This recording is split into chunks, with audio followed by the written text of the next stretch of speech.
আমরা শুরুতে আল্লাহ রাব্বুল ইজ্জা ওয়াল জালালের দরবারে শুকরিয়া জ্ঞাপন করছি যে আল্লাহ তাআলা আমাদেরকে সাইয়্যিদুশ শুহুর 12 মাসের মধ্যে থেকে শ্রেষ্ঠতম মাস রমাদানুল মুবারাকে ইফতারির পূর্ব মুহূর্তে মহাবিশ্বের মহাবিশ্বয় মহাগ্রন্থ আল কোরআন আল কারীম থেকে সরাসরি কিছু কথা শুনবার জন্য একত্রিত হওয়ার সুযোগ করে দিয়েছেন। আমরা সবাই পড়ছি কালিমাতুশ শুকর আলহামদুলিল্লাহ। শুরুতেই সূরাতুত তিনের কয়েকটা আয়াত তেলাওয়াত করেছি। এটা কালামুল্লাহ মাজিদের 95 নম্বর সূরা। এই সূরাটা মক্কাতুল মুকাররমাতে নাজিল হয়েছে। এই সূরার আয়াত সংখ্যা 8টা। এই সূরার শুরুতে আল্লাহ তাআলা 4টা কসম করেছেন, ওয়াত-তিনি ওয়াজ-যাইতুনি ওয়া তুরি সিনিনা ওয়া হাযাল বালাদিল আমিন। ওয়াত-তিন তিনের কসম, ওয়াজ-যাইতুন যাইতুনের কসম, ওয়া তুরি সিনিন সিনাই পর্বতের কসম, ওয়া হাযাল বালাদিল আমিন আর নিরাপদ শহরের কসম। তো 4টা শপথ করেছেন বা আল্লাহ তাআলা কসম করেছেন। কসম দিয়ে আল্লাহ তাআলা কোরআনের অনেক সূরা শুরু করেছেন। যেমন একটা সূরায় আল্লাহ ফজরের সময়ের কসম করেছেন, আল্লাহ বলেছেন ওয়াল ফাজর। আল্লাহ আকাশের কসম করেছেন ওয়াস সামা ইযাতিল বুরুজ। আল্লাহ তাআলা সূর্যের কসম করেছেন ওয়াশ শামসি ওয়া দুহাহা। এভাবে আল্লাহ তাআলা তার সৃষ্টির অনেক কিছুর কসম করে গুরুত্বপূর্ণ কোনো মেসেজ বা বার্তা আমাদের সামনে হাজির করেন। তো এই সূরাতে আল্লাহ তাআলা 4টা জিনিসের কসম করে একটা খুবই গুরুত্বপূর্ণ বার্তা মানব মণ্ডলীর জন্য এই সূরাতে তিনি হাজির করেছেন। এই সূরাটা আমাদের অনেকেরই মুখস্থ আলহামদুলিল্লাহ, এবং আল্লাহ রাসূল সাল্লাল্লাহু আলাইহি ওয়াসাল্লাম প্রায় বিভিন্ন নামাজে এই সূরাটা তেলাওয়াত করতেন। বারা ইবনে আযিব রাদিয়াল্লাহু তাআলা আনহু উনি বর্ণনা করেন যে আমি একবার এশার সালাতে আল্লাহ রাসূল সাল্লাল্লাহু আলাইহি ওয়াসাল্লামের কণ্ঠে নামাজে সূরা 3 তিনি তেলাওয়াত করেছেন, আমি নিজ কানে শুনেছি, এবং ওনার কণ্ঠ যে এত মধুর ছিল, আমার জীবনে এত সুমধুর কণ্ঠের তেলাওয়াত আমি শুনি নাই। আল্লাহর হাবিব সাল্লাল্লাহু আলাইহি ওয়াসাল্লামের কোরআন তেলাওয়াতের যে কণ্ঠ এত সুমিষ্ট ছিল, এত চমৎকার ছিল, শুধু তেলাওয়াত শুনেই অনেকে শাহাদা পড়ে মুসলমান হয়েছে। আবু জাহেল মক্কায় নিষেধ করতো যে কেউ যাবা না মুহাম্মদের কাছে, সে পাগল, সে গণক, সে মিথ্যাবাদী, সে জাদুকর, সে স্বামী স্ত্রীর মধ্যে বিচ্ছিন্নতা নিয়ে আসে, সে বাবা ছেলেকে আলাদা করে দেয়, তার কাছেই যাবা না, আর সে যা বলে শুনবাই না, কানে আঙ্গুল দিয়ে রাখবা। তো মানুষকে যেটা নিষেধ করা হয় বেশি, মানুষের ওইটার ব্যাপারে আগ্রহ থাকে বেশি। সে যত নিষেধ করতো মানুষ আরো বেশি বেশি যে শুনতো। মানুষকে সে কি বারণ করবে, সে দিনের বেলা নিষেধ করতো, রাতে যে লুকিয়ে লুকিয়ে নিজেই তেলাওয়াত শুনতো। তাহলে চিন্তা করেন যে আল্লাহর হাবিব সাল্লাল্লাহু আলাইহি ওয়াসাল্লামের কোরআনিক রেসিটেশন কত চমৎকার মেলোডিয়াস ভয়েস হলে স্বয়ং আবু জাহাল রাত্রিবেলা লুকিয়ে লুকিয়ে কোরআন তেলাওয়াত শুনতে যেত আল্লাহর হাবিব সাল্লাল্লাহু আলাইহি ওয়াসাল্লামের কণ্ঠে। তো রাসূল সাল্লাল্লাহু আলাইহি ওয়াসাল্লাম সূরাতুত 3টা এশার সালাতে তিনি তেলাওয়াত করেছেন, এই মর্মে হাদিসে পাওয়া যায়। এবং এই সূরাটা একটা ফলের নামে সূরা। 3 একটা ফল, আরব বিশ্বে খুব বেশি হয় 3 ফল। আমরা বাংলাদেশে ডুমুর বলি, ইংরেজিতে ফিগ বলে, ফিগ ট্রি। তো ফলের নামে বেসিক্যালি আল্লাহ তাআলা এই সূরাটাকে, এই চ্যাপ্টারটাকে ডেডিকেট করেছেন। আমরা সূরাকে ইংরেজিতে চ্যাপ্টার বলি। কোরআনে 114টা চ্যাপ্টার, এর মধ্যে এই সূরাটা হচ্ছে ফলের নামে ডেডিকেটেড। বিভিন্ন নামে খুব ইনক্লুসিভ হয়ে আল্লাহ তাআলা কোরআনে সূরাগুলো দিয়েছেন। কোরআনে আপনি প্রাণীর নামে সূরা পাবেন, প্রাণী। মানুষের নামে সূরা পাবেন। মানুষের মধ্যে 3 ভাগ, মুমিন, তারপর কাফির, এরপর মুনাফিক। প্রত্যেকের নামে সূরা। সূরাতুল মুমিনুন আছে, সূরাতুল কাফিরুন আছে, আবার সূরাতুল মুনাফিকুন আছে। আমাদের দৃশ্য জগতের সবচেয়ে বড় প্রাণীটা হচ্ছে হাতি, তাই না? এই হাতির নামে একটা সূরা আছে। বলেন তো এই সূরার নাম কি? সূরা ফিল। তারপর আমরা যে দেখি আমাদের দৃশ্য জগতের সবচেয়ে ছোট প্রাণী হচ্ছে পিঁপড়া। পিঁপড়ার নামে একটা সূরা আছে, সূরা আন-নামল। আন-নামল মানে পিঁপড়ার সূরা। মাকড়সার নামে সূরা আছে, সূরাতুল আনকাবুত। তারপর গোষ্ঠীর নামে সূরা আছে, সূরাতুল আলে ইমরান। বংশের নামে সূরা আছে, সূরাতুল কুরাইশ, কুরাইশ বংশের নামে সূরা। এইভাবে খুব ইনক্লুসিভ হয়েতে এমন কিছু নাই যে আল্লাহ তাআলা উল্লেখ করেন নাই। মা ফাররাতনা ফিল কিতাবি মিন শাই, উল্লেখ করে নাই কোরআনে এমন কিছু নাই, সবকিছু আল্লাহ তাআলা উল্লেখ করেছেন। তো এই সূরাটা হচ্ছে একটা ফলের নামে। ফলটার নাম হচ্ছে 3 ফল। আল্লাহ তাআলা বলছেন ওয়াত-তিন, তিনের শপথ। আমি একবার সরল বঙ্গানুবাদ করি, এরপর আমি তাফসিরে ঢুকি। তিনের শপথ, ওয়াজ-যাইতুন, যাইতুনের শপথ, ওয়া তুরি সিনিন, সিনাই পর্বতের শপথ, ওয়া হাযাল বালাদিল আমিন, এই নিরাপদ শহরের শপথ। লাকাদ খালাকনাল ইনসানা ফি আহসানি তাকওয়িম, নিশ্চয় আমি মানুষকে খুব চমৎকার সুন্দর অবয়বে সৃষ্টি করেছি। সুম্মা রাদাদনাহু আসফালা সাফিলিন, এরপরে তাকে আবার নিচু থেকে নিচুর দিকে নামিয়ে দিয়েছি। ইল্লাল্লাযীনা আমানু ওয়া আমিলুস সলিহাত, তবে তারা ছাড়া যারা ঈমান এনেছে এবং সৎকর্ম করেছে। ফালাহুম আজরুন গায়রু মামনুন, তাদের জন্য আছে অফুরন্ত পুরস্কার। ফামা ইউকাযযিবুকা বা'দু বিদ্দিন, এগুলো জানার পরেও কিসে তোমাকে দিন অস্বীকারের ব্যাপারে উদ্বুদ্ধ করলো? আলাইসাল্লাহু বিআহকামিল হাকিমিন, আল্লাহ তাআলা কি শ্রেষ্ঠ বিচারক নন? সাদাকাল্লাহুল আযীম। এই হচ্ছে এই সূরাটির সরল অনুবাদ। এবার আমরা তাফসিরে ঢুকি। প্রথমে আল্লাহ তাআলা বলেছেন ওয়াত-তিন, তিনের শপথ। 3 মানে তো আমরা জানলাম, 3 মানে ডুমুর। আল্লাহর হাবিব সাল্লাল্লাহু আলাইহি ওয়াসাল্লাম তিনি 3 ফল পছন্দ করতেন, এবং এটা ডায়াবেটিক্সের জন্য ভালো, ডায়াবেটিক্স নিয়ন্ত্রণ করে। আমাদের বোনদের যাদের ইররেগুলার মেনস্ট্রুয়েশনাল পিরিয়ড হয়, এটার জন্য এটা খুব ভালো, এবং খুব স্ট্রেংথ স্টেমিনা আনে শরীরে। এটা জান্নাতের একটা গাছ। আদম আলাইহিস সালাম এবং হাওয়া আলাইহিস সালামকে যখন আল্লাহ বলেছিল ওয়ালা তাকরাবা হাযিহি শাজারাতা ফাতাকুনা মিনায যালিমিন, আদম এবং হাওয়া জান্নাতের সব জায়গায় যেতে মন চায় যাও, যা খেতে মন চায় খাও, এই নিষিদ্ধ গাছের কাছে যেও না, তাহলে তোমরা জালিম হয়ে যাবে। শয়তান এসে উল্টা বুঝালো, সে বলল তোমাদের খেতে নিষেধ করছে কেন জানো? আল্লাহ চায় না যে তোমরা জান্নাতে থাকো, আল্লাহ চায় এখান থেকে তোমাদের বের করে দিবে, কিন্তু তোমরা যদি এই গাছের ফল খাও আল্লাহ আর বের করতে পারবে না। দেখছেন শয়তানের অবস্থা? শয়তান কিন্তু নেগেটিভিটি নিয়ে সামনে আসে না, আসে খুব আপনার ওয়েল উইশার হিসেবে, উপদেশ নিয়ে, খুব ভালো একটা পজিটিভ ওয়েতে আসে। তো ওনারা খেয়ে ফেললেন এই নিষিদ্ধ গাছের ফল। খাওয়ার ফলে আদম আলাইহিসসালাম, হাওয়া আলাইহিসসালাম, ওনাদের গা থেকে জান্নাতের পোশাকগুলো ঝরে পড়ে গেল। এখন কি দিয়ে ওনারা ওনাদের প্রাইভেটকে ঢাকবেন? তখন ওনারা তাফসির ফি জিলালিল কোরআনে এসেছে যে ওনারা এই 3 গাছের পাতা নিয়ে নিজেদের প্রাইভেট ঢেকেছিলেন। সুবহানাল্লাহ। সেই 3 ফলের কসম আল্লাহ করলেন, ও 3-3-এর শপথ। এরপর আল্লাহ তাআলা বললেন, ও জাইতুন, জাইতুনের শপথ। জাইতুন মানে হচ্ছে জলপাই। তো আল্লাহ তাআলা বললেন, ও জাইতুন, জাইতুনের শপথ। জাইতুন মানে হচ্ছে জলপাই, ইংরেজিতে আমরা যেটাকে অলিভস বলি। তো আল্লাহ 3-এর কসম করলেন এবং অলিভের কসম করলেন। দুইটাই খুব উপকারী ফল। এবং আল্লাহর হাবিব সাল্লাল্লাহু আলাইহি ওয়াসাল্লাম তিনি জলপাইও খুব পছন্দ করতেন। ওনার রেগুলার ফুড আইটেমের মধ্যে জলপাই ছিল, অলিভস ছিল। এটা পাহাড়ি এরিয়া, মরুভূমিতে হয়। এবং রাসূল সাল্লাল্লাহু আলাইহি ওয়াসাল্লাম বলেছেন, কুলু যাইত ওয়াদাহিনু ফাইন্নাহু মিন শাজারাতিন মুবারাকা। তোমরা অলিভ অয়েল এটা খেও এবং এটা গায়ে মালিশ করো, কেননা এটা বরকতময় একটা গাছের ফল, শাজারা মুবারাকা। এটা শরীরের ব্যাড কোলেস্টেরলকে কমিয়ে দেয়। দাড়িতে অ্যাপ্লাই করলে, চুলে অ্যাপ্লাই করলে সহজে পাকে না দাড়ি চুল। এবং স্কিনে অ্যাপ্লাই করলেও স্কিনের জন্য ভালো, স্কিনের জন্য বেশ ভালো। এটা যাদের সুযোগ হয় আপনারা দাড়িতে চুলে অ্যাপ্লাই করবেন, খাবেন। এটা খাওয়াও যায়। তাম্বুতু বিদ্দুহনি ওয়াসিবগিল লিল আকিলিন, কোরআনে এসেছে। এটা অয়েল হিসেবে ইউজ করে, আবার খাবার হিসেবেও ইউজ করা যায়। সালাদ ড্রেসিংয়ের ক্ষেত্রে কিন্তু অলিভ অয়েল আমরা ইউজ করি। ইদানিং পিজাতে খুব ইউজ করা হয় অলিভ, জলপাইটা। তো এটা আপনারা খেতে পারেন, এটা খুবই সুস্বাদু। এবং জলপাই গাছের মানে জাইতুন গাছের ডালের মেসওয়াক খুব ভালো হয়। আল্লাহর হাবিব সাল্লাল্লাহু আলাইহি ওয়াসাল্লাম জাইতুনের ডাল দিয়ে মেসওয়াক করতেন। তিনি বলতেন, নি'মা সিওয়াকিয়া জাইতুন, সবচেয়ে শ্রেষ্ঠ মেসওয়াক হচ্ছে জাইতুনের। মিনাশ শাজারাতিল মুবারাকা, কারণ এটা বরকতময় গাছের ডালা। এবং ফাইন্নাহু সিওয়াকি ওয়া সিওয়াকুল আম্বিয়া মিন ক্বাবলি, এই জাইতুনের ডাল দিয়ে আমিও যেমনি মেসওয়াক করি, আমার আগে যত নবী পৃথিবীতে এসেছে সবাই জাইতুনের ডাল দিয়ে মেসওয়াক করতো। আল্লাহ বলেন, ওয়া তিনি ওয়া জাইতুন, 3-এর শপথ আর জাইতুনের শপথ। এরপর আল্লাহ তাআলা বললেন, ওয়া তুরি সিনিন, সিনাই পর্বতের শপথ। প্রথমে 2টা ফলের শপথ করলেন, এবার একটা পাহাড়ের শপথ করতেছেন। আপনারা কি তুর পাহাড়ের নাম শুনেছেন? হ্যাঁ, শুনেছেন। এই সিনাই পর্বত দ্বারা তুর পাহাড় উদ্দেশ্য। এটা মিশরের একটা পাহাড়, অনেক উঁচু, 2285 মিটার উঁচু।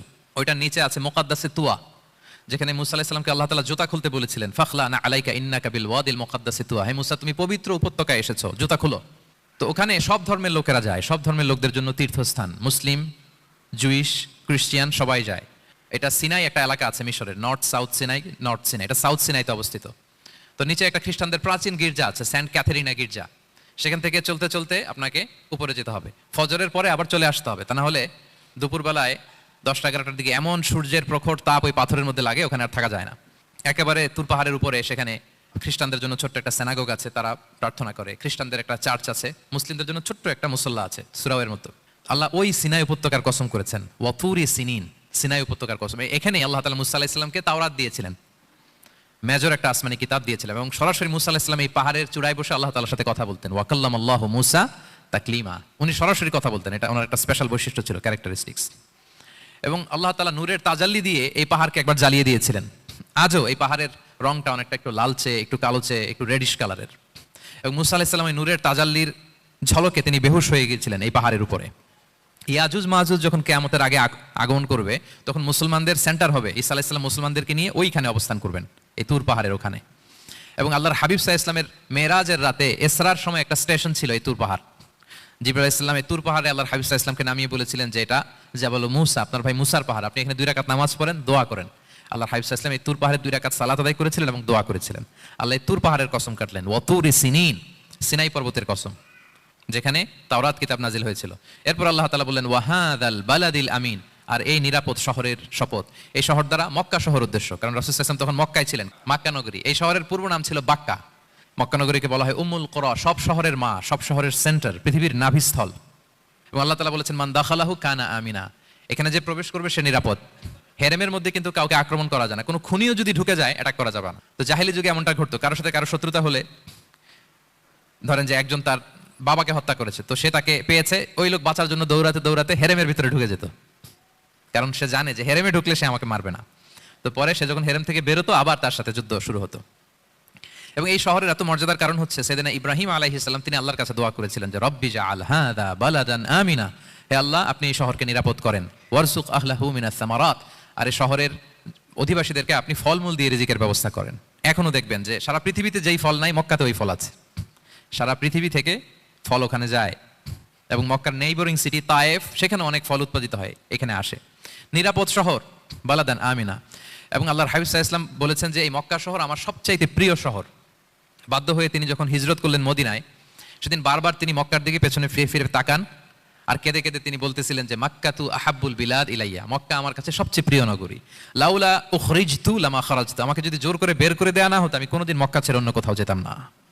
আল্লাহর হাবিব সাল্লাল্লাহু আলাইহি ওয়াসাল্লামের সবচেয়ে প্রিয় শহর ছিল মক্কা, এবং এটা আল্লাহর হাবিব সাল্লাল্লাহু আলাইহি ওয়াসাল্লামের জন্মস্থান। মাকান মাউলিদির রাসূল, রাসূল সাল্লাল্লাহু আলাইহি ওয়াসাল্লামের বিলাদাত হয়েছে এই শহরে। এবং এই শহরকে আল্লাহ বলেছেন মাসাবাতান লিন্নাসি ওয়া আমনা, মানুষের মিলনস্থল, কেন্দ্রস্থল, সারা পৃথিবী থেকে মানুষ ওখানে যায়। আপনি যে রমাদানে যদি মক্কায় যান, আল্লাহু আকবার, লক্ষ লক্ষ উমরা পালনকারী সেখানে, ইউরোপ থেকে, আফ্রিকা থেকে, অস্ট্রেলিয়া থেকে, এশিয়া থেকে, সারা পৃথিবীর মানুষের মিলনস্থল। ওখানে গেলে আপনি দেখবেন মাসাবাতান লিন্নাসি ওয়া আমনা, নিরাপদ জায়গা এবং মানুষের মিলনস্থল এটা। এখানে এমন মসজিদ আল্লাহ রেখেছেন কাবা ঘরের চারদিকে, এটাকে বলা হয় মসজিদুল হারাম, যে মসজিদে 1 রাকাত সালাত পড়লে 1 লক্ষ রাকাতের সওয়াব হয়। আল্লাহর ঘরকে কেন্দ্র করে তাওয়াফের নির্দেশ দেওয়া হয়েছে, ওয়ালিয়াত তাওয়াফু বিল বাইতিল আতিক। পৃথিবীর কোনো ঘরকে তাওয়াফ করা যায় না, কোনো ঘরকে, এই একটা মাত্র ঘর যেটাকে এর চারদিকে এরকম তাওয়াফ করা যায়। তাহলে এই পবিত্র ঘর, পবিত্র মসজিদ যেই শহরে অবস্থিত, সেই শহরের কসম আল্লাহ করেছেন। আল্লাহ বললেন ওয়াহাদাল বালাদিল আমিন, এই নিরাপদ শহরের কসম, মানে মক্কা শহরের কসম। আমরা আপাত দৃষ্টিতে আমাদের কাছে মনে হচ্ছে দুইটা ফলের কসম, একটা পাহাড়ের কসম, একটা নগরীর কসম। আসলে বেসিকলি আল্লাহ তাআলা এই 4টা শপথ দিয়ে 3 নবীর জন্মস্থান, 3 নবীর নবুয়তের কসম করেছেন। কিভাবে সেটা আমি মিলিয়ে দেই। এই যে প্রথমে যে আল্লাহ বলেছেন ওয়াত্তিনি ওয়া জাইতুন, 3 এবং জাইতুনের কসম। পৃথিবীতে সবচেয়ে বেশি 3 এবং জাইতুন কোথায় উৎপন্ন হয় জানেন? ফিলিস্তিনে। কোথায়? শাম দেশে, যেটা হাদিসের পরিভাষায় বলা হয় শাম, বর্তমান ফিলিস্তিন এবং সিরিয়া মিলে। 3 জাইতুন দিয়ে বেসিকলি আল্লাহ তাআলা ফিলিস্তিনের শপথ করেছেন, শাম দেশের শপথ, যেখানকার বেথলহামে ঈসা আলাইহিস সালাম, জেসাস ক্রাইস্ট, তিনি জন্মগ্রহণ করেছেন, ঈসা আলাইহিস সালামের জন্মস্থান। তাহলে 3 জাইতুনের শপথের মাধ্যমে মূলত আল্লাহ তাআলা ঈসা আলাইহিস সালামের জন্মস্থানের শপথ করেছেন, কারণ সেখান থেকে ওহী বিচ্ছুরিত হয়েছে, ওনার কাছে ইনজিল নাজিল হয়েছিল। এবং এই শামের মর্যাদার ব্যাপারে অনেক কথা আল্লাহর হাবিব সাল্লাল্লাহু আলাইহি ওয়াসাল্লাম তিনি বলেছেন। আল্লাহ রাসূল সাল্লাল্লাহু আলাইহি ওয়াসাল্লাম যখন মেরাজে যান, তখন মক্কা থেকে এই শাম দেশে ফিলিস্তিনের বাইতুল মাকদাস রাসূল সাল্লাল্লাহু আলাইহি ওয়াসাল্লামকে নিয়ে যাওয়া হয়েছিল। এবং রাসূল সাল্লাল্লাহু আলাইহি ওয়াসাল্লাম প্রায় বলতেন তুবা আলী শাম, শামের জন্য বরকত, কেননা ফেরেশতারা তাদের রহমতের পাখা শাম দেশের উপর বিছিয়ে রেখেছে। এবং তিনি বলতেন ফিতনার সময় আলাইকুম বিশাম, তোমরা শামে যেও, শামে থেকো। এবং তিনি দোয়া করেছেন আল্লাহুম্মা বারিক লানা ফি শামিনা, আল্লাহ তুমি আমার শামে, শাম অঞ্চলে আল্লাহ তুমি বরকত দিও। এবং হাদিসে এসেছে এই শামই হচ্ছে আরদুল মাহশার, এখানেই হাসর হবে। শাম অঞ্চলকে বিস্তীর্ণ করে এখানেই ময়দানুল মাহশার আল্লাহ তাআলা কায়েম করবেন, হাসরের ময়দান এখানেই হবে। এবং সেখানেই হচ্ছে সানিউল কিবলাতাইন, আমাদের আগের কিবলা কিন্তু বাইতুল মাকদাসের দিকে ছিল, যেটা শামে অবস্থিত, ফিলিস্তিনে বাইতুল মুকাদ্দাস, যেই মসজিদে নামাজ পড়লে 1 রাকাতে 500 রাকাতের সওয়াব। 3টা মসজিদে সালাত পড়লে স্পেশাল ভার্চুর কথা আছে, এর বাইরে আর অন্য মসজিদের বিশেষ কোনো ফজিলত নাই, বাকি সব মসজিদ সমান। এক হচ্ছে মসজিদুল হারাম, 1 রাকাতে 1 লক্ষ রাকাত। 2 নম্বর মসজিদে নববী, 1 রাকাতে 1000 রাকাতের সওয়াব, আর একটা দুর্বল বর্ণনায় 50,000 রাকাতের সওয়াব। 3 নম্বরে এই মসজিদুল আকসা, 1 রাকাতে 500 রাকাতের সওয়াব। এই 3 মসজিদেই যেন আমরা যে সালাত আদায় করতে পারি, আল্লাহ তুমি তৌফিক দান করো। 2 মসজিদে তো একেবারেই সহজ যাওয়া, মক্কা মদিনাতে। বাইতুল মাকদাসের জন্য আমরা যেতে পারি, আল্লাহ তুমি সেই পরিস্থিতি আমাদের জন্য তৈরি করে দাও। তো এই বাইতুল মাকদাসের দিকে রাসূল সাল্লাল্লাহু আলাইহি ওয়াসাল্লাম টানা 14 বছর নামাজ পড়েছেন। 14 বছর। প্রথম 13 বছর কোনো সমস্যা হয়নি মক্কায়, কারণ তখন কেবলা বাইতুল মুকাদ্দাস থাকলেও রাসূল সাল্লাল্লাহু আলাইহি ওয়াসাল্লাম সামনে রাখতেন কাবাকে, কেবলা বাইতুল মুকাদ্দাস, কিন্তু তিনি তো মক্কায় ছিলেন নবুয়তির প্রথম 13 বছর, সামনে কাবাকে রাখতেন, তারপরে টু দ্য ডাইরেকশন অফ বাইতুল মুকাদ্দাস। কিন্তু যখন মদিনায় গেলেন তখন তো আর কাবা নাই, তখন রাসূল সাল্লাল্লাহু আলাইহি ওয়াসাল্লাম কাবাকে মিস করতে আরম্ভ করলেন। আর প্রায় আল্লাহর কাছে কামনা করতেন আমার বংশের গোড়া ইব্রাহিম আলাইহিস সালামের রুট যেখানে, আমার জন্মস্থান, সেই কাবার দিকে যদি আবার কিবলাটা ফিরিয়ে দেয়া হতো। কদ নারা তাকাল্লুবা ওয়াজহিকা ফিস সামা ফালানুওয়াল্লিয়ান্নাকা কিবলাতান তারদাহা, আল্লাহ আয়াত নাযিল করলেন, নবী আপনি আকাশের দিকে তাকিয়ে কি ভাবেন আমি বুঝি, আপনি চান কিবলার জন্য আমি মক্কার দিকে ঘুরিয়ে দেই, আল্লাহ তাআলা ঘুরিয়ে দিলেন। আল্লাহ বলেন ফাওয়াল্লি ওয়াজহাকা শাতরাল মসজিদিল হারাম, এখন থেকে মসজিদুল হারামের দিকে আপনি টু দ্য ডাইরেকশন অফ কিবলা নামাজ পড়বেন। কিবলা চেঞ্জ হয়ে গেল। তো মদিনায় যে 16-17 মাস আর মক্কায় 13 বছর, মোট 14 বছর আল্লাহর হাবিব সাল্লাল্লাহু আলাইহি ওয়াসাল্লাম এই মসজিদুল আকসার দিকেই হয়ে তিনি নামাজ পড়েছেন, এটা আমাদের আগের কিবলা ছিল। এবং শেষে কিয়ামতের আগে যে মালহামার যুদ্ধ হবে, তখন রাসূল সাল্লাল্লাহু আলাইহি ওয়াসাল্লাম বলেছেন মালহামার যুদ্ধের সময় মুসলমানদের ফুস্তাদ বা তাবু হবে, শিবির হবে এই ফিলিস্তিনের দামেস্কের পাশে আল গৌতা নামে এক জায়গা আছে, ওই গৌতাতে। এবং ঈসা আলাইহিস সালাম এসে যে দাজ্জালকে হত্যা করবেন সেটাও ওই শামে, ফিলিস্তিনের বাবুল লুদ এখনো একটা জায়গা আছে, ওই জায়গাটার নাম এখনো বাবুল লুদ, ওখানে তিনি দাজ্জালকে হত্যা করবেন। এবং সেখানে একটা সাদা মিনারা আছে, ফেরেশতার পাখায় ভর করে ঈসা আলাইহিস সালাম তখন সেখানে নেমে আসবেন, ওই ফিলিস্তিনের ওই শাম দেশের ওই মিনারার পাশে তিনি এসে পৃথিবীতে তিনি নুজুল করবেন, নুজুল ঈসা আলাইহিস সালাম। তো তিন এবং জাইতুনের কসম করে বেসিকলি আল্লাহ তাআলা ঈসা আলাইহিস সালামের জন্মস্থানের কসম করেছেন। কারণ তিন এবং জাইতুন, ডুমুর এবং জলপাই, অলিভ কোন দেশে বেশি হয়? শাম দেশে। আওয়াজ করে বলেন কোন দেশে? বর্তমান ফিলিস্তিন এবং সিরিয়া, এবং ওই ভূখণ্ডে আল্লাহ নবী ঈসা আলাইহিস সালামের জন্মস্থান। তাহলে এই দুই ফলের কসম করে বেসিকলি আল্লাহ তাআলা ঈসা আলাইহিস সালামের জন্মস্থানের কসম করেছেন। ওনার প্রতি নাজিল হওয়া যে তাওরাত ইনজিল গ্রন্থ, এই রেভেলেশনের কসম করেছেন। আচ্ছা, এরপরে ওয়াতুরি সিনিন, সিনাই পর্বতের কসম। সিনাই পর্বত বা তুর পাহাড় হচ্ছে মিশরে অবস্থিত, আর মিশর হচ্ছে মুসা আলাইহিস সালামের জন্মস্থান। কার জন্মস্থান? মুসা আলাইহিস সালামের জন্মস্থান। তাহলে ওয়াতুরি সিনিন, তুর পাহাড়ের কসম বুঝিয়ে আল্লাহ তাআলা মূলত মুসা আলাইহিস সালামের জন্মস্থানের কসম করেছেন, যেখানে তাওরাত নাজিল হয়েছে। এরপরে ওয়াহাদাল বালাদিল আমিন, এ নিরাপদ শহর বলে আল্লাহ তাআলা মক্কা শহরকে বুঝিয়েছেন। আর মক্কা কার জন্মস্থান বলেন তো? মুহাম্মদুর রাসূলুল্লাহ সাল্লাল্লাহু আলাইহি ওয়াসাল্লাম, সাইয়্যিদুল মুরসালিন, খাতামুন নবিয়্যিন, রাহমাতাল লিল আলামিন, হাবিবুল্লাহ মুহাম্মদুর রাসূলুল্লাহ সাল্লাল্লাহু আলাইহি ওয়াসাল্লামের জন্মস্থান। তাহলে এই চারটা আয়াতে, চারটা শপথের মধ্য দিয়ে মূলত আল্লাহ তাআলা ঈসা আলাইহিস সালামের জন্মস্থান, মুসা আলাইহিস সালামের জন্মস্থান এবং মুহাম্মদ সাল্লাল্লাহু আলাইহি ওয়াসাল্লামের জন্মস্থান, যেই তিনটা এলাকায়, ভূখণ্ডে তিনটা মেজর ওহী নাজিল হয়েছে। এক তো ঈসা আলাইহিস সালামের কাছে নাজিল হয়েছে ইনজিল কিতাব, আরেকটা হচ্ছে তাওরাত। তাওরাত এমন কিতাব যে কিতাব দিয়ে হাজার হাজার নবীরা ফয়সালা করেছেন। বনী ইসরাইলের অনেক নবীর উপর কোনো কিতাব নাজিল হয়নি, তার মানে তারা রসুল ছিলেন না, তারা নবী, তারা সবকিছু তাওরাত দিয়েই ফয়সালা করতেন। আর রাসূল সাল্লাল্লাহু আলাইহি ওয়াসাল্লামের উপর কোরআন নাজিল হয়েছে। তার মানে প্রথম চারটি শপথ দিয়ে বেসিকলি ইনজিলের শপথ, তাওরাতের শপথ এবং কোরআনের শপথ। বুঝতে পেরেছেন সবাই? আল্লাহ ওহির শপথ করেছেন। দেখেন, ফল, পাহাড়, নগরী মাড়িয়ে সারা পৃথিবী ঘুরিয়ে আপনাদেরকে শেষ পর্যন্ত ইনজিল, তাওরাত এবং কোরআনে নিয়ে আসছেন আমার সাথে আসছেন। হ্যাঁ, এই রেভেলেশনের শপথ আল্লাহ করেছেন। তাহলে ওয়াত্তিনি ওয়াজাইতুনি ওয়াতুরি সিনিনা ওয়া হাদাল বালাদিল আমিন, এই চার আয়াতে চারটা শপথের মধ্য দিয়ে মূলত আল্লাহ তাআলা আসমান থেকে নাজিল হওয়া যে ওহী, এই ওহীর শপথ অথবা ওহী যেই ভূখণ্ডে নাজিল হয়েছে সেই ভূখণ্ডগুলোর শপথ করে আল্লাহ একটা গুরুত্বপূর্ণ কথা বলবেন। সেটা কি? আল্লাহ তাআলা বললেন, লাকাদ খালাকনাল ইনসানা ফি আহসানি তাকওয়িম, আর আমি মানুষকে অত্যন্ত চমৎকার অবয়বে সৃষ্টি করেছি, চমৎকার গঠনে, চমৎকার স্ট্রাকচারে, ডিজাইনে সৃষ্টি করেছি। মানুষের দৈহিক অবকাঠামো গঠন এটা যেমনি চমৎকার, মানুষের ইন্টেলেকচুয়াল কাঠামো এটা চমৎকার, মানুষের আচরণগত যে বিহেভিয়ারাল ট্রেটস, ক্যারেক্টারিস্টিক্স এটাও চমৎকার। প্রত্যেক দিক থেকে আল্লাহ তাআলা নান্দনিকভাবে মানুষকে তিনি তৈরি করেছেন। আমরা যদি দেহের কথা বলি, হিউম্যান অ্যানাটমি নিয়ে যাদের ধারণা আছে, আপনি শুনলে অবাক হবেন এত জটিলভাবে আমাদের দেহটা ফাংশন করে। ঠিক যেই মুহূর্তে আমি কথা বলতেছি আমার ব্রেইন সচল, আমার নার্ভ সিস্টেম সচল, হেয়ারিং সিস্টেম, স্মেলিং সিস্টেম, আমার এই যে হার্ট সচল, সিস্টোলিক ডায়াস্টোলিক অলিন্দ নিলয় হচ্ছে, আমার লাং কাজ করতেছে, কিডনি ইজ ওয়ার্কিং পারফেক্টলি, সব কিছু কাজ করতেছে। এত সূক্ষ্মভাবে আমাদের দেহটা কাজ করে, এটাকে ইংরেজিতে বলে মরফোলজি, আকৃতি সংক্রান্ত যে বিদ্যা, এটা নিয়ে যদি আপনি দেখেন যে মানুষের হাত কিভাবে কাজ করে, মানুষের পা কিভাবে কাজ করে, মানুষের হিউম্যান ব্রেইন কিভাবে কাজ করে, আপনি অবাক হবেন। এবং আল্লাহর যে সেটআপ, লাকাদ খালাকনাল ইনসানা ফি আহসানি তাকওয়িম, নিশ্চয়ই আমি মানব জাতিকে চমৎকার অবয়বে তৈরি করেছি। আপনি যদি অবয়বটা দেখেন, আমাদের স্ট্রাকচার এর চেয়ে সুন্দর করে আর তৈরি করা যেত না, এর চেয়ে সুন্দর আর হতে পারে না। যেখানে যা দেয়ার, মাথার চুল থেকে পায়ের নখ পর্যন্ত, আপনি একটা ডিজাইনে, স্ট্রাকচারে, সেটআপে আপনি ভুল ধরতে পারবেন না। যেখানে যেটা দরকার, আপনি একটু খেয়াল করে দেখেন যে এই যে আমাদের চোখ, চিকিৎসা বিজ্ঞান বলতেছে যে মানুষ 10 মিলিয়নেরও বেশি রং শনাক্ত করতে পারে। Human eyes can identify more than 10 million colours. 10 মিলিয়নেরও বেশি রং আমরা আমাদের চোখ দিয়ে শনাক্ত করতে পারি। সুবহানাল্লাহ, সুবহানাল্লাহি বিহামদি। আচ্ছা, চোখের সেটআপটা একটু যদি খেয়াল করেন, দেখেন আমার এই চোখ এখানে না থেকে এটা যদি জাস্ট 2 ইঞ্চি উপরে এখানে হইতো, এইটা যদি কপালে যদি আমাদের চোখ হইতো, কি অবস্থা হইতো বলেন তো? সিজদা দিতে পারতেন আল্লাহকে? বলেন, দিতে পারতেন? আচ্ছা, আমরা কিছু খাওয়ার সময় আমরা কি করি? ওইটা ভালো আছে কিনা, পচে গেল কিনা, স্মেলটা আগে দেখি, তারপরে খাই। দেখেন কত চমৎকার সেটআপ। একটু খেয়াল করেন, এই নাকের সেটআপ যদি এইখানে না থাকে, আমাদের নাক যদি পেছনে থাকতো, খাওয়ার সময় খাবারটা বাসি কিনা, ভালো আছে কিনা কি করতেন?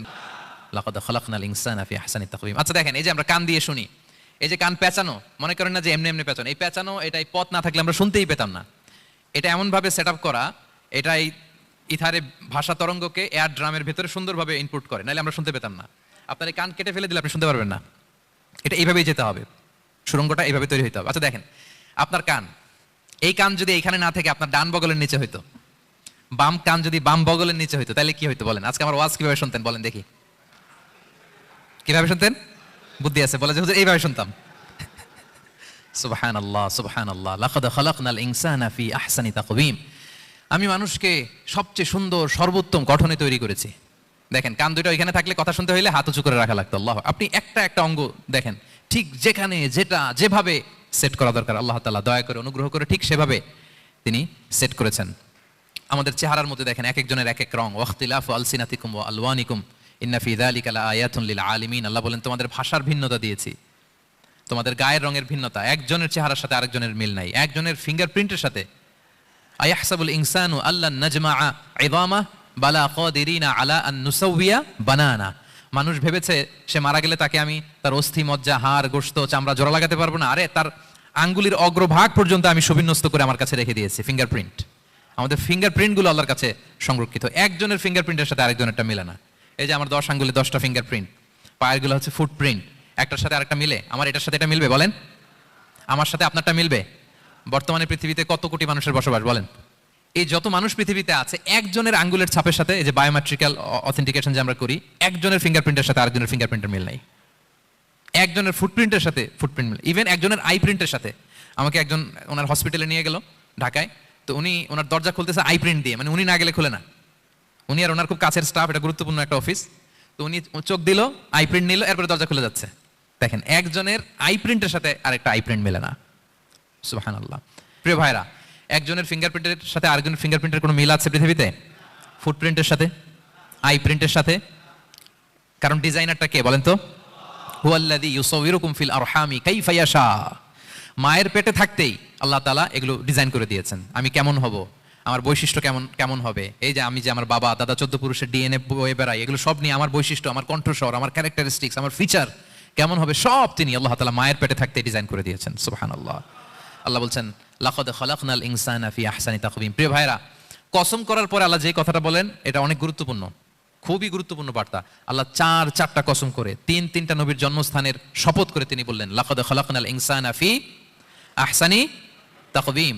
নিশ্চয় আমি অত্যন্ত চমৎকার আকৃতিতে মানুষকে তৈরি করেছি। মানুষের গঠন এরকম, মাথা থেকে পা পর্যন্ত। আমি তো দু একটার কথা বললাম, চোখ নাক কান, আপনি একটা একটা করে যদি ধরেন, আমাদের হেয়ারিং সিস্টেম কিভাবে কাজ করে, হেয়ারিং নার্ভ কিভাবে কাজ করে, আমাদের সেন্সেশন কিভাবে কাজ করে, আমাদের ব্রেন কিভাবে কাজ করে। আমাদের এক একজনের ব্রেন 1.5 কেজি ওজন, 3 পাউন্ডের মতো একটা সুস্থ মানুষের অ্যাভারেজ ব্রেনের ওজন। এই ব্রেনের মেমোরি হচ্ছে 2.5 মিলিয়ন গিগাবাইট। আপনার মোবাইলে স্পেস কত বলেন, মেমোরি কত? হ্যাঁ, 512 জিবি। আর আমার আর আপনার ব্রেনের যে মেমোরি, এই মেমোরি হচ্ছে 2.5 মিলিয়ন গিগাবাইটস। আল্লাহ, এই যে প্রতি মুহূর্তে আমাদের নিউরন কানেক্টিভিটি হচ্ছে, ব্রেনের স্নায়ুগুলো যত কানেক্টিভিটি হয়, যত আমরা চিন্তা করে ব্রেনকে খাটাই, নতুন নতুন জিনিস আমরা তৈরি করতে পারি। এবং এমনভাবে আল্লাহ তাআলা এমন সফিস্টিকেটেড ব্রেন আল্লাহ মানুষকে দিয়েছে, মানুষ পারে না এমন কিছু নাই। মানুষ যা কল্পনা করতে পারে মানুষ তা করে দেখাতে পারে। এজন্য আমাদের কল্পনার জানালাটাকে বড় করতে হবে। আই রিপিট, মানুষ যা কল্পনা করতে পারে, ইমাজিন করতে পারে, সেটা মানুষ করে দেখাতে পারে। ওই ক্যাপাসিটি দিয়ে আল্লাহ তাআলা মানুষকে তৈরি করেছেন। সুবহানাল্লাহ, সুবহানাল্লাহ। লাকাদ খালাকনাল ইনসানা ফি আহসানি তাকওয়িম। এই ব্রেনকে খাটিয়ে মানুষের কত ইনভেনশন, কত ডিসকভারি, মানুষ সভ্যতার পর সভ্যতা বিনির্মাণ করেছে। চোখ ধাঁধানো মানুষের আবিষ্কার, তাক লাগিয়ে দিয়েছে গোটা বিশ্বে একটার পর একটা করে। আল্লাহ এমনভাবে মানুষকে তিনি তৈরি করেছেন। লাকাদ খালাকনাল ইনসানা ফি আহসানি তাকওয়িম। চমৎকার অবয়বে, তার দৈহিক অবয়ব যেমনি সুন্দর, তার বুদ্ধিগত, তার চিন্তাগত, তার ইন্টেলেক্ট, এটাও তেমন সুন্দর, এটাও তেমন চমৎকার। পৃথিবীর কোনো প্রাণীকে আল্লাহ তাআলা এরকম হিউম্যান ব্রেনের মতো এরকম সফিস্টিকেটেড ব্রেন দিয়ে, ইন্টেলেক্ট দিয়ে তৈরি করেনি। এজন্য সব প্রাণী থেকে মানুষ আলাদা। সব প্রাণী থেকে মানুষের চিন্তা, বিবেক, বুদ্ধি এগুলো আলাদা। তাহলে দেখেন, মানুষের শ্রেষ্ঠত্ব মূলত এগুলোর দ্বারা। মানুষ যদি তার চিন্তা, বিবেক, বুদ্ধি খাটায়, সে শ্রেষ্ঠ হয়ে যায়। আমি একটা কথা প্রায় বলি যে মানুষ যদি ভালো হয় সে ফেরেশতার চেয়েও ভালো, আর মানুষ যদি খারাপ হয় সে পশুর চেয়েও নিকৃষ্ট। আল্লাহ বলেন উলাইকা কাল আনআমি বাল হুম আদাল লাহুম কুলুবুল লা ইয়াফকাহুনা বিহা ওয়া লাহুম আ'য়ুনুল লা ইউবসিরুনা বিহা ওয়া লাহুম আযানুল লা ইয়াসমাউনা বিহা উলাইকা কাল আনআমি বাল হুম আদাল। তাদের হৃদয় আছে, ওটা দিয়ে অনুধাবন করে না সত্যকে। চোখ আছে, ওটা দিয়ে সে সত্যটা দেখে না। কান আছে, হকের কথা শুনে না। উলাইকা কাল আনআম, আল্লাহ বলেন তারা প্রাণীর মতো, চতুষ্পদ জন্তুর ন্যায়। শুধু অতটুকুই না, বাল হুম আদাল, তারা তার চেয়েও নিকৃষ্ট, তার চেয়েও নিকৃষ্ট। তাহলে মানুষ ভালো হলে সে ফেরেশতাকে ছাড়িয়ে যায়, আর মানুষ নিকৃষ্ট হলে সে পশুত্বকে হার মানায়। কথা বুঝতে পেরেছেন? মানে আমরা ভালো হলে সবচেয়ে ভালো, খারাপ হলে সবচেয়ে খারাপ। একটা পশু আর একটা পশুকে হত্যা করে কেটে 20 টুকরা করছে, এরকম কোনো নিউজে আসছে কোনোদিন? কিন্তু আশরাফুল মাখলুকাত মানুষ, তার মতো রক্তে মাংসে গড়া আরেকটা মানুষকে নির্মমভাবে হত্যা করে কেটে 20 টুকরা করে বস্তাবন্দি করে ডোবার মধ্যে ফেলে রাখছে। এরকম নিউজ আছে না বলেন? আছে। মানুষ তার মতো একটা মানুষকে নির্মমভাবে হত্যা করে। এরকমও তো আছে যে কেরোসিন দিয়ে তার মতো আরেকটা মানুষকে সে জ্বালিয়ে দিয়েছে, আছে না নাই বলেন? গ্রামের পর গ্রাম জ্বালিয়ে দেয়, জনপদের পর জনপদ ধ্বংস করে দেয়, বোমা মেরে শহর উড়িয়ে দেয়। লিটল বয় মেরেছিল আমেরিকান সোলজাররা জাপানের হিরোশিমা শহরের উপর। আমি হিরোশিমা তো গত বছর ভিজিট করে আসলাম, আমি নিজে দেখে এসেছি যে এখানে বোমটা মেরেছে, মুহূর্তের মধ্যে পুরো শহর ভ্যানিশ, এমন রেডিয়েশন। তো যেই আমেরিকান পাইলট বোমা মারতেছে সেও মানুষ, সেও কি? আর যাদেরকে ধ্বংসের জন্য এই লিটল বয় মারলো হিরোশিমাতে আর ফ্যাটম্যান মারলো নাগাসাকিতে, এরাও কি? তাহলে দেখেন, মানুষ তার মতো আরেকটা মানুষকে এরকম মেরে টুকরো টুকরো কুচি কুচি করতে সে দ্বিধাবোধ করে না। আল্লাহ, মানুষ গণহত্যা চালায়, জেনোসাইড। এই যে আমাদের বাংলাদেশে তো কিছুদিন আগে হলো গণহত্যা, হেলিকপ্টার থেকে গুলি করে বাচ্চা মেরে ফেলতেছে। কার বাচ্চা? কার কলিজার টুকরা সন্তান? Don't care. জনগণের টাকায়, ট্যাক্সের টাকায় কিনা বুলেট, হেলিকপ্টার দিয়ে জনগণকে, ছাত্রদেরকে হত্যা করা হয়েছে। দেখেন, সেও মানুষ। যারা হত্যা করতেছে, গণহত্যা, জেনোসাইড চালিয়েছে, তারাও মানুষ। তাহলে মানুষ যদি খারাপ হয়, মানুষের চেয়ে খারাপ আর কেউ হয়? আর মানুষ ভালো হলে মানুষের চেয়ে ভালো কেউ হতে পারে? মানুষ এমন জায়গায় যেতে পারে যেখানে ফেরেশতারাও যেতে পারে না। জিবরাইল ইসলামের যাওয়ার সীমানা যেখানে শেষ, মুহাম্মদ সাল্লাল্লাহু আলাইহি ওয়াসাল্লামের ঊর্ধ্ব জগতের কাহিনী সেখান থেকে শুরু। আল্লাহু আকবার। তাহলে মানুষ ভালো হলে ফেরেশতাকে ছাড়ায়, মানুষ খারাপ হলে পশুত্বকে হার মানায়। So the decision is yours. রাস্তা দুইটা, আপনি কোন দিকে যাবেন? আপনি কি ডান দিকে জান্নাতের পথে যাবেন নাকি বাঁ দিকে জাহান্নামের পথে যাবেন? সিদ্ধান্ত আপনার। আল্লাহ তাআলা বললেন, লাকাদ খালাকনাল ইনসানা ফি আহসানি তাকওয়িম। আমি মানুষকে চমৎকার আকৃতিতে তৈরি করেছি। হাতের মেকানিজম কি, পায়ের মেকানিজম কি, আমার চেয়ে আপনারা ভালো জানেন। এগুলো ঘন্টার পর ঘন্টা আপনি বলতে পারবেন যে কেমন ভাবে আল্লাহ তাআলা তৈরি করেছেন। আল্লাহ বলেন, মানুষকে আমি অত্যন্ত চমৎকার আকৃতি দিয়ে তৈরি করেছি। তার সৃষ্টিগত কাঠামো, তার বুদ্ধিবৃত্তিক কাঠামো, তার চিন্তাগত কাঠামো, তার আচরণগত কাঠামো, তার নৈতিকতায় তাকে এমন উচ্চ মর্যাদার আসন আমি দিয়েছি, এটা যদি সে অ্যাচিভ করে, বিলং করে, তাহলে তার চেয়ে শ্রেষ্ঠ কেউ আর হতে পারে। কিন্তু আল্লাহর দেয়া এই ক্যাপাসিটিগুলো, এই নেয়ামাগুলো যদি সে অ্যাকসেপ্ট না করে, সে যদি পশুত্বের পথে হাঁটে, সে যদি শয়তানের দেখানো পথে হাঁটে, তাহলে সে এত নিচে যাবে, অন্য কেউ আর এত নিচে যেতে পারে না। মানুষ যত নিচে যেতে পারে, ফেরেশতারাও অত নিচে যেতে পারবে না, জিন জাতিও পারবে না, কোনো প্রাণীর পক্ষে যাওয়া সম্ভব না। তাহলে মানুষকে আল্লাহ তাআলা এমন সফিস্টিকেটেড ওয়েতে তৈরি করেছেন, চাইলে সে সবার উপরে যেতে পারে। আবার চাইলে আল্লাহর দেয়া নিয়ামতগুলোকে যদি সে ভিন্ন খাতে প্রবাহিত করে, সে সবচেয়ে নিকৃষ্ট হতে পারে। সেটাই আল্লাহ বললেন, সুম্মা রাদাদনাহু আসফালা সাফিলিন। এরপরে তাকে আমি হীন থেকে হীনতর করেছি, নিচ থেকে আরো নিচে নিয়েছি। সে যখন ঈমান আনে না, সে যখন সৎকর্ম করে না, সে যখন আল্লাহর শেখানো, আল্লাহর দেখানো রাস্তায় সে চলে না, সে যখন তার নফসের কথা শুনে, সে যখন তার প্রবৃত্তির গোলাম সাজে, সে সবচেয়ে নিকৃষ্ট হয়। আসফালা সাফিলিন মানে একেবারে নিচে, এর নিচে আর নাই। আল্লাহ বলেছেন, ইন্নাল মুনাফিকিনা ফিদ দারকিল আসফালি মিনান নার। সেখানে আল্লাহ আসফাল বলেছেন, মুনাফিকরা জাহান্নামের একেবারে তলদেশে থাকবে। তাই মানুষ যদি ঈমান আর সৎকর্মের বলে বলিয়ান না হয়, সে এত খারাপ হয়, কেউ এত নিচে যেতে পারে না। বলেন, মানুষ যত নিচে যেতে পারে, জিন তত নিচে যেতে পারবে? ফেরেশতারা পারবে না। আর মানুষ যত উপরে যেতে পারে, ফেরেশতারা এত উপরে যেতে পারবে না। সো দুইটারই সুযোগ আপনার আছে। সুম্মা রাদাদনাহু আসফালা সাফিলিনের দুইটা ব্যাখ্যা। কোন মুফাসসির বলেছেন, যৌবনের পর, যৌবনে থাকে শক্তিশালী, বার্ধক্যের সময় যখন সে নুয়ে যায়, ছোট হয়, সে একেবারে দুর্বল হয়ে যায়, সেটা বোঝানো হয়েছে। আর অন্যান্য মুফাসসিরিন একরাম বলেছেন, না, আল্লাহর দেওয়া এই নে'মা, ক্যাপাসিটি যখন সে সঠিক পথে কাজে লাগায় না, সে যখন প্রবৃত্তির অনুসরণ করে, সে তখন এত খারাপ হয়, এত নিচ থেকে নিচুতর হয়, এত হীন থেকে হীনতর হয়, তার চেয়ে হীনতর আর কেউ তখন হতে পারে না। সেখান থেকে বাঁচার দুটি রাস্তা আল্লাহ বলেছে। আল্লাহ বলছেন, ইল্লাল্লাযীনা আমানু ওয়া আমিলুস সলিহাত। তবে যারা ঈমান আনে এবং সৎকর্ম করে, তারা ছাড়া। তারা ওই নিচু থেকে নিচুতর নয়, তারা শ্রেষ্ঠতর। ঈমান এবং সৎকর্ম, ঈমান এবং আমলে সালেহাত। কোরআনের অনেক জায়গায় আপনি আয়াতটা পাবেন, ইন্নাল্লাযীনা আমানু ওয়া আমিলুস সলিহাতি কানাত লাহুম জান্নাতুল ফিরদাউসি নুজুলা। নিশ্চয়ই যারা ঈমান এনেছে, সৎকর্ম করেছে, তাদের জন্য আমি জান্নাতে ফিরদাউস রেখে দিয়েছি। আল্লাহ বলেন, তারা নিকৃষ্ট হবে না যারা ঈমান এনেছে, সৎকর্ম করেছে। যারা কি এনেছে? ঈমান। আর কি করেছে? সৎকর্ম করেছে। ইল্লাল্লাযীনা আমানু, যারা ঈমান এনেছে, সৎকর্ম করেছে, ফালাহুম আজরুন গায়রু মামনুন, তাদের জন্য রয়েছে অফুরন্ত পুরস্কার, মানে জান্নাত। তাদের জন্য কি? ওই জান্নাতে যেতে আমরা চাই কি চাই না বলেন? রাস্তা কয়টা? এটা চলে গেছে ডান দিকে, এটার গন্তব্য হচ্ছে ডেস্টিনেশন জান্নাতুল ফেরদাউস। আর এটা শয়তানের পথ, এটা আপনার প্রবৃত্তির দেখানো পথ, এটা চলে গিয়েছে জাহান্নামে। So now the decision is years. আপনার ডিসিশন, কোন দিকে যাবেন, ডানে না বায়ে? জান্নাতে না জাহান্নামে? জান্নাতে যেতে চাই আমরা।